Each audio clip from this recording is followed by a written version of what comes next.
This is the opening screen for the program. It shows you appointments and reminders that you have put into the system, and we'll come back to this form later to show you how we created this. For the moment, I'm just going to click Stop Reminding Me. This is your main form and is also your control panel from where everything is accessed. Let's go to My Setup to enter our own company information. You can see that I've entered a fictitious company here, and it's these details that will form the headings for invoices, purchase orders, credit notes and letters.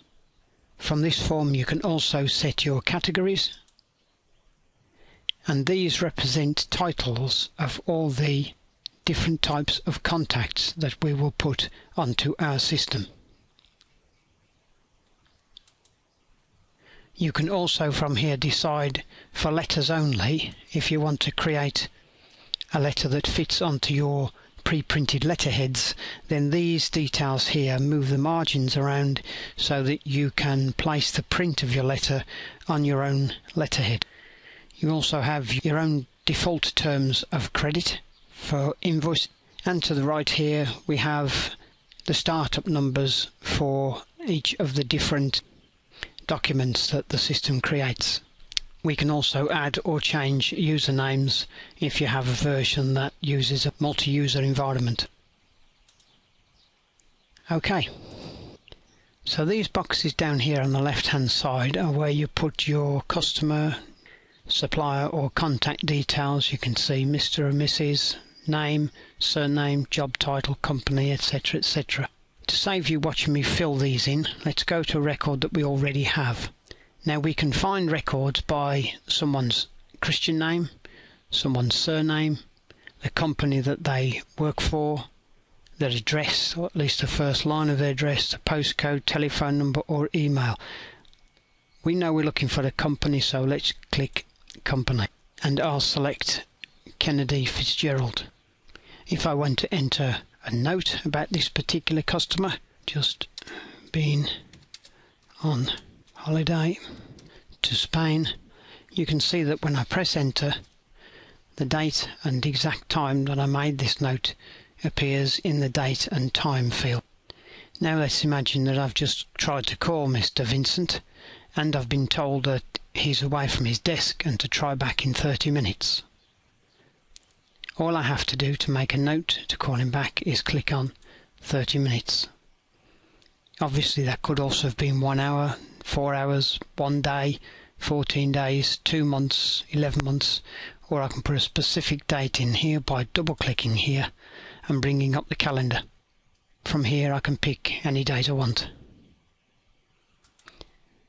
Now I've called back Mr. Vincent and he wants us to quote him for a flat screen, a computer, and as we are a multifunction organisation, a fitted bathroom suite.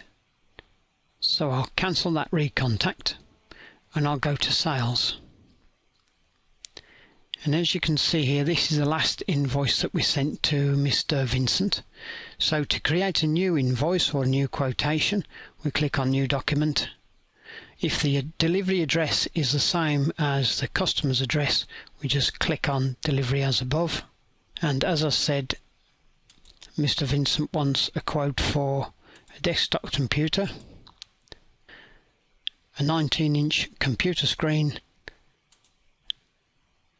and a bathroom suite. All I do now is click quotation and there it is. You can see where our details that we put in earlier come up on the letter heading. Now as I've just sent Mr. Vincent a quotation, I'm going to put down that I want to call him again in 3 days' time. Now let's imagine it's 3 days later. I recontact Mr. Vincent and he tells me that he wants us to proceed with that order. That's all I have to do. And a few days after that we're ready to deliver. Delivery note. And after delivery we can invoice. Let's close that. Now if we'd wanted to, we could have changed our payment terms here. We could have made it 14 days or a month following the month of invoice, but we'll stick with 30 days.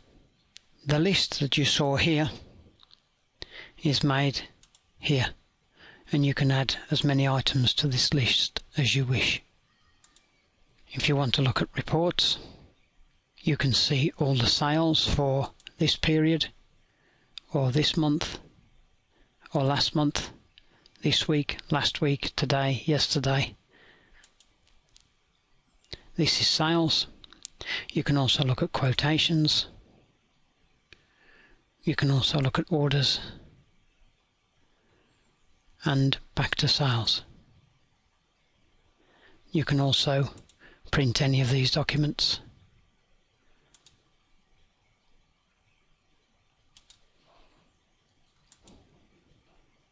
Okay, we'll close that. And there's two ways of sending a statement to a particular customer. Obviously this customer, we can either click statement here or we can click statement there.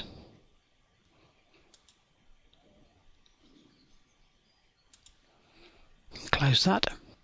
To delete an item, I can click on the delete button, put it back. Or I could delete the entire document by highlighting this button and pressing delete. It's a very similar system with credit notes. There's our last credit note to Mr. Vincent.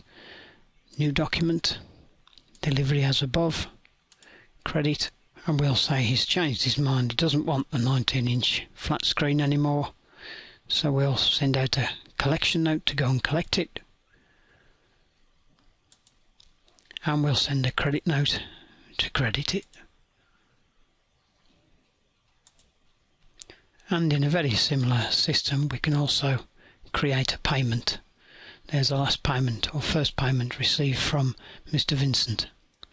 Let's say Mr. Vincent has sent us another payment. Payment 2, and it's for £1,020. If I want to allocate that payment immediately, I can simply look for the payment, and I can see the invoice. I can also now just only show outstanding amounts and go back to the original form. If we have a look at the debtors form, this lists all the money owed to us in this particular period. If I just want to know what was owing from last month, not much this month, this week. And if I receive payments, then I can naturally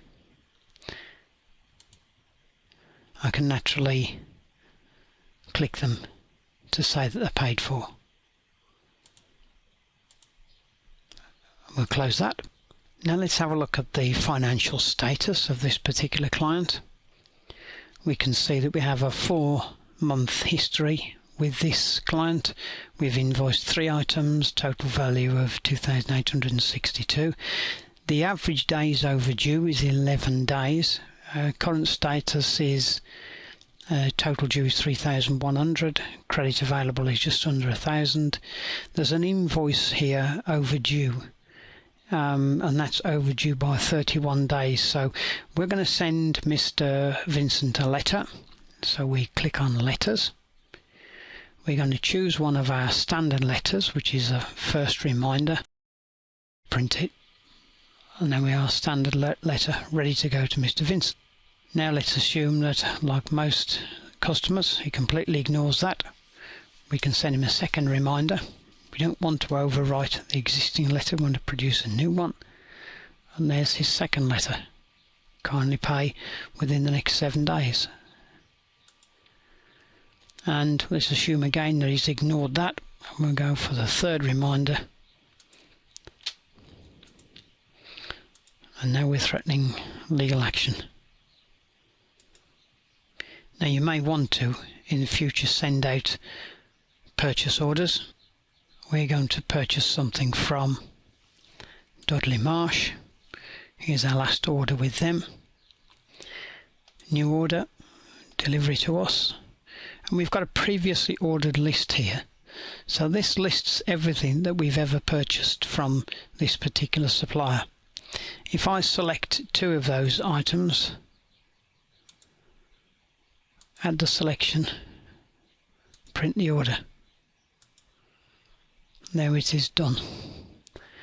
We'll close that. Let's go back to Mr. Vincent and I'll find him by his surname, and let's book an appointment to go and see Mr. Vincent. Double click in the light blue box, we'll say it's for tomorrow, and we'll say it's for 3 p.m. and we'll say it's at this address, so address as above.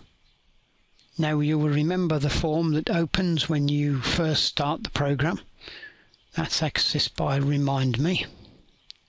And here's our appointment for tomorrow with Mr. Vincent. At the moment I have this set to show me all appointments for all users. I'm going to say I want to be reminded in 3 hours time, and then I can close. As I've booked appointments, I can also have a look at them in my diary. I want to see what appointments I have for next month, and these are all my appointments for next month, and I can print that, fold it in half and pop that into my briefcase. You can also have a diary for today, tomorrow, this week, next week, this month, etc. You can include other people's on your particular diary if you wish, so you know where other people are, and you can preview the diary. We'll close that.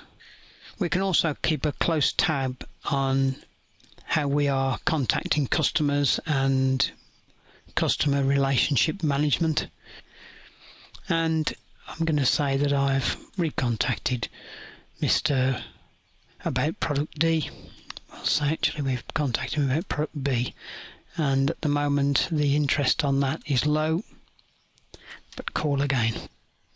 Okay, so that automatically goes on to our activity list, and you can see this list opens with what activity there was last week. At the moment I'm looking at all of my activity, but I can also look at everybody else's. You can see here Graham, Jane, and I can filter those by unchecking the check all, and I can just look at Jane's, I can just look at Graham's, some for me last month, all of them, and then I can filter all of these contacts to customers by how many people have we contacted about product A, how many have we contacted about product B or service C. We can also check how many high interest contacts we have and how many actually placed an order, and then again I can do that for all of my telesales people. To cancel a filter, just remove them and we're back to where we started. Close that. And finally, if we decide we want to send a brochure or a leaflet out to all of our contacts, this is the mail merge form, and again, as you'd expect with this program, it's a push button system. Clear any previous list. We're not going to create a new letter, we're going to use an existing one. Send our brochure. Choose a signatory because it might not be from the managing director. We'll choose all categories. We'll select all of the contacts. We'll take out a couple that we're not interested in. Close that. Click on Mail Merge.